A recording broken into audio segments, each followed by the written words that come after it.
In just one special night, our Prophet Muhammad ﷺ was taken on the most fantastic and exciting journey, Al-Isra wal-Mi'raj. The Prophet ﷺ had just witnessed some of the most amazing signs of Allah. Through Allah's power, this entire journey took place in just a small part of the night, reminding us that nothing is impossible for Allah. This is Allah's kingdom, and Allah has control of everything, including time. He is almighty and most powerful. The journey was now over, and it was time to go back home to Makkah. But what will happen now? We are just about to find out. Welcome to story time. The Prophet Muhammad ﷺ and Angel Jibreel ﷺ came back down to Masjid Al-Aqsa, and they mounted the Burak, which, if we remember, was tied to what we call now the Burak, or the Western Wall. From there, they made their way back to Makkah. On the way, the Prophet ﷺ saw caravans belonging to the Quraysh, which were making their way back through the desert to Makkah. They were carrying heavy loads from the trade markets. The Prophet saw a red camel carrying one black container and one white container. He then saw that there was a stampede and the camel had dropped its load. The Prophet ﷺ then passed by a caravan which had lost one of their camels, and the people were looking for it. The Prophet even greeted them, and one of the men replied, "This is the voice of Muhammad ﷺ." The Prophet also stopped and had a drink of water. The Prophet ﷺ had now returned to Makkah, and this was the end of the journey. When the morning came, Prophet Muhammad ﷺ made his way towards the Kaaba. One of the first people he met was his cousin Hani. The Prophet told her all about this amazing trip to Masjid Al-Aqsa. Hani believed him. I mean, why wouldn't she believe him? He was Al-Amin, the trustworthy one. Our Prophet always spoke the truth. But Hani was worried that when the Prophet ﷺ tells the people, the Quraysh might not believe him, and they might even laugh at him and call him a liar. Oh, the Quraysh were always looking for excuses to mock the Prophet. The Prophet ﷺ went to the Kaaba, and can you believe who the first person he met was? It was Abu Jahl. Abu Jahl, the arch enemy of Islam and the big bully.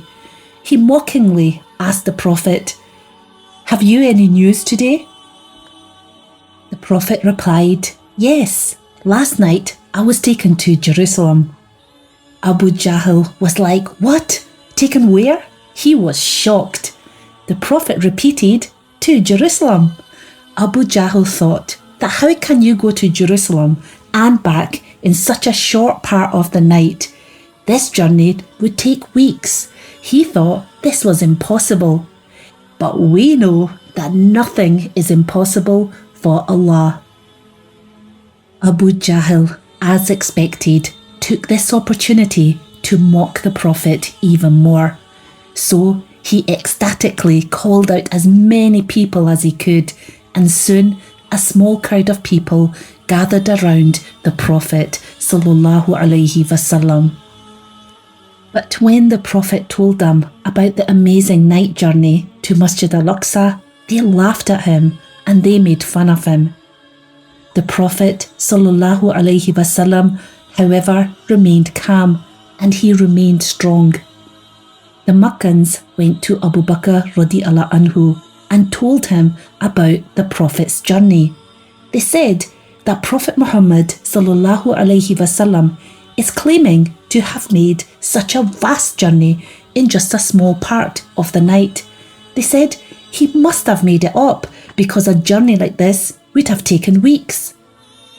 Abu Bakr radiallahu anhu said that if this is what the Prophet said, then of course it's true, because Abu Bakr radiallahu anhu knew that the Prophet sallallahu alaihi wasallam was a true prophet of Allah. After this, Abu Bakr radiallahu anhu was given the title of As-Sadiq. As-Sadiq means the one who affirms the truth. And this amazing title remained with Abu Bakr radiallahu anhu throughout his lifetime, and it will be so until the end of time. Subhanallah. The story isn't quite finished here. The Meccans did not let it go. They were on a mission to prove that the Prophet sallallahu alaihi wasallam was telling lies about this miraculous journey. Someone from amongst the crowd who had been to Jerusalem and Masjid Al-Aqsa started to ask the Prophet Muhammad sallallahu alaihi wasallam a lot of questions about Jerusalem. He asked the Prophet, "If you went to Jerusalem, then describe it to me." Everyone knew that the Prophet sallallahu alaihi wasallam had never visited Jerusalem or Masjid Al-Aqsa before. So, how could he possibly know what it looks like? The Prophet sallallahu alaihi wasallam started to think, but there was so much to take in from the journey, and the Meccans kept asking specific questions, and the Prophet became a little anxious. The Meccans didn't realise that a miracle had taken place. Allah had made Masjid Al-Aqsa appear before the Prophet Muhammad sallallahu alaihi wasallam's eyes.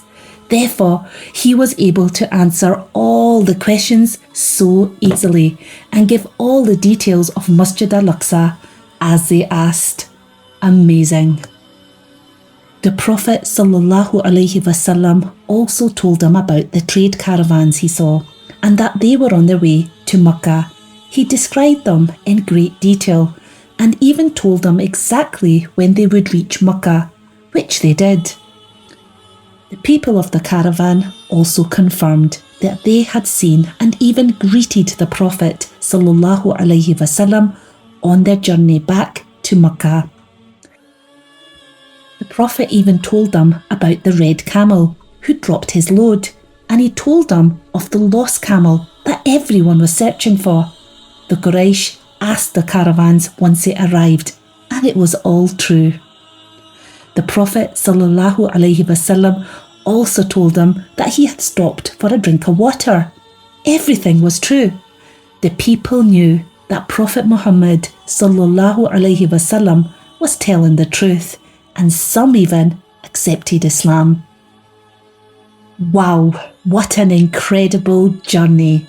This amazing journey connects the Kaaba in Makkah with Masjid Al-Aqsa in Jerusalem. Allah chose Masjid Al-Aqsa over any other place on earth for this incredible journey. And this should remind us of the great importance of Masjid Al-Aqsa and to take care of it, just as our Prophet Muhammad sallallahu alaihi wasallam advised us to. The sad truth is that today Masjid Al-Aqsa is not free. Palestinians trying to pray in Masjid Al-Aqsa are stopped from going there. Many Palestinians are kept behind a big wall which Israel have built, and this makes it impossible for them to travel to Jerusalem and to pray in Masjid Al-Aqsa. The situation is very sad for the Palestinians.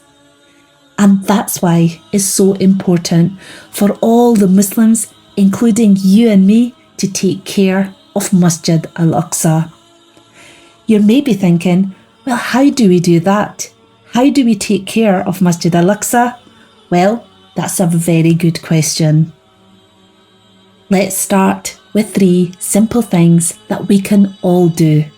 Number 1, always remember Masjid Al-Aqsa and the people of Palestine in your du'as as often as you can. Number 2, try to visit Masjid Al-Aqsa with your family. You going there and praying there helps to defend the masjid, and it also gives hope and support to its people. And number 3, keep learning about Masjid Al-Aqsa and keep talking about how special Masjid Al-Aqsa is. There may be people who you meet who just don't know. Remember, no matter how small or insignificant you think these actions are, every action, no matter how small, is rewarded by Allah. May Allah put in our hearts true love and appreciation for Masjid Al-Aqsa and its people. And may Allah make us from amongst the carers and protectors of Masjid Al-Aqsa. After all, who are we? We are all the friends of Al-Aqsa.